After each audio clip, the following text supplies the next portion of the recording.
بسم اللہ الرحمن الرحیم۔ السلام علیکم ورحمۃ اللہ وبرکاتہ۔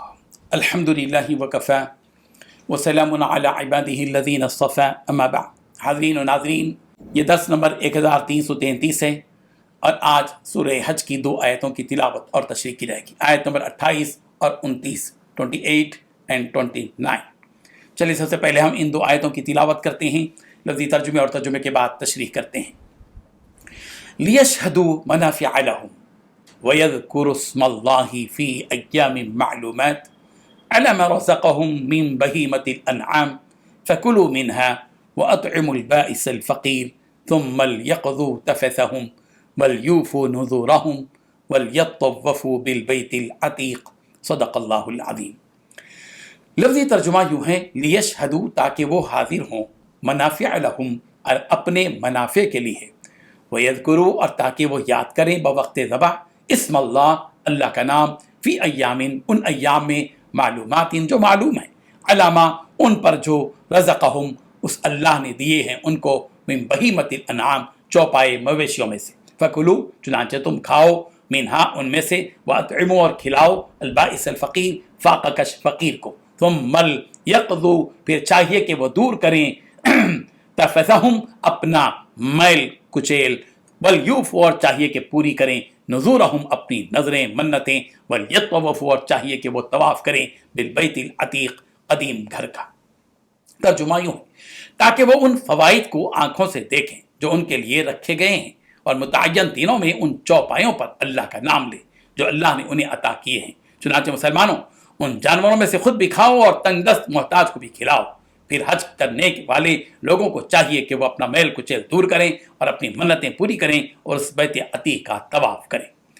ان 2 آیتوں میں 6 باتیں بتلائی گئی ہیں۔ پہلی بات، تاکہ وہ ان فوائد کو آنکھوں سے دیکھیں جو ان کے لیے رکھے گئے ہیں۔ دوسری بات، متعین دنوں میں ان چوپایوں پر اللہ کا نام لیں جو اللہ نے انہیں عطا کیے ہیں۔ تیسری بات، چنانچہ مسلمانوں، ان جانوروں میں سے خود بھی کھاؤ اور تنگ دست محتاج کو بھی کھلاؤ۔ چوتھی بات، پھر حج کرنے والے لوگوں کو چاہیے کہ وہ اپنا میل کچیل دور کریں۔ پانچویں بات، اپنی منتیں پوری کریں۔ چھٹویں بات، بیت عتیق کا طواف کریں۔ بزرگان محترم، حضرت ابراہیم علیہ السلام کو یہ حکم دیا گیا کہ وہ لوگوں کو فریضہ حج کی ادائیگی کی دعوت دیں، اور لوگ دور دراز سے مختلف شکلوں میں مکہ مکرمہ آئیں اور انہیں یہاں دنیاوی فائدے بھی حاصل ہوں اور اخروی فائدے بھی حاصل ہوں۔ دنیاوی فائدہ یہ کہ قربانی کے جانوروں کے خرید و فروخت اور دیگر تجارتوں سے فائدے بھی حاصل ہوں، اور دوسرے یہ کہ اس عظیم الشان اجتماع سے مختلف ممالک، مختلف علاقوں، مختلف زبانوں اور مختلف اخلاق، افراد اور مختلف صلاحیتوں کے حامل افراد سے ملاقاتیں ہوں، اور ان ملاقاتوں سے فوائد حاصل ہوں، اور ایک دوسرے کے تجربات سے استفادہ اور ایک دوسرے کا تعارف ہو، جیسا کہ ہوا کرتا ہے۔ اور اس جملے سے اس بات کے جائز ہونے کی دلیل بھی مل گئی کہ حاجی حضرات مکہ مکرمہ میں حج کے سفر میں تجارت بھی کر سکتے ہیں،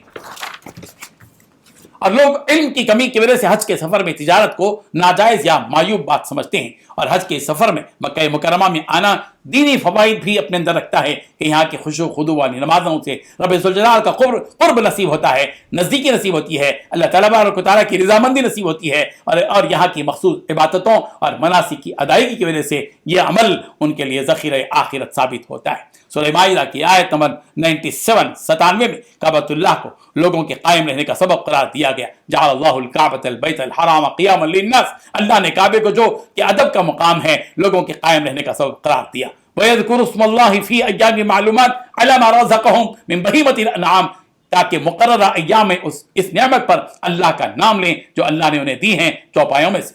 یہاں 3 اہم باتیں ہیں جنہیں سمجھنا ہے۔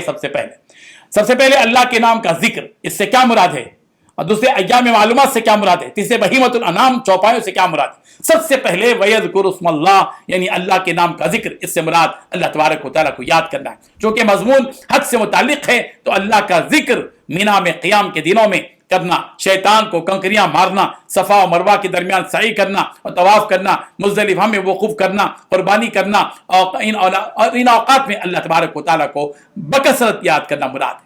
اور ایام معلومات سے مراد متعین دن ہے، وہ حج کے ایام اور قربانی کے ایام وغیرہ۔ بعض مفسرین نے ایام معلومات سے مراد ذی الحجہ کا پہلا عشرہ مراد دیا ہے کہ ان 10 دنوں میں خوب اللہ کا ذکر کیا جائے۔ اللہ تعالیٰ کی نعمتیں علی ما رزقہم جو اللہ نے انہیں عطا فرمائی ہیں، جن میں بالخصوص قربانی کے جانور ہیں، کہ ان دنوں میں قربانی کے جانوروں کی تلاش ہوتی ہے، خرید و فروخت ہوتی ہے، ان جانوروں کو کھلایا اور پلایا جاتا ہے، ان جانوروں کو قربانی کے لیے تیار کیا جاتا ہے۔ اس لیے یہاں کہا گیا کہ اللہ تبارک و تعالیٰ نے ان مقررہ دنوں میں جو نعمتیں چوپایوں کی شکل میں تمہیں عطا کی ہیں، ان دنوں میں اور بالخصوص قربانی کے ان 3 دنوں میں اللہ کا ذکر کرو۔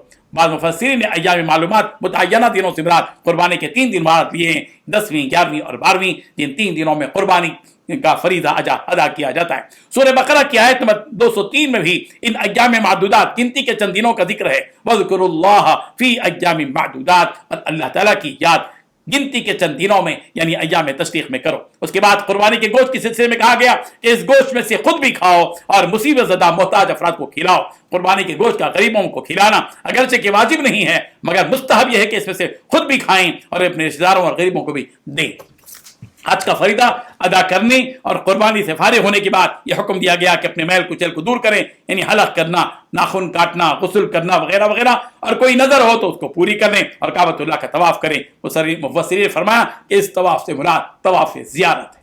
اللہ تبارک و تعالیٰ ان باتوں کو سمجھنے کی توفیق عطا فرمائے، آمین۔ وآخر دعوانا ان الحمد للہ رب العالمین۔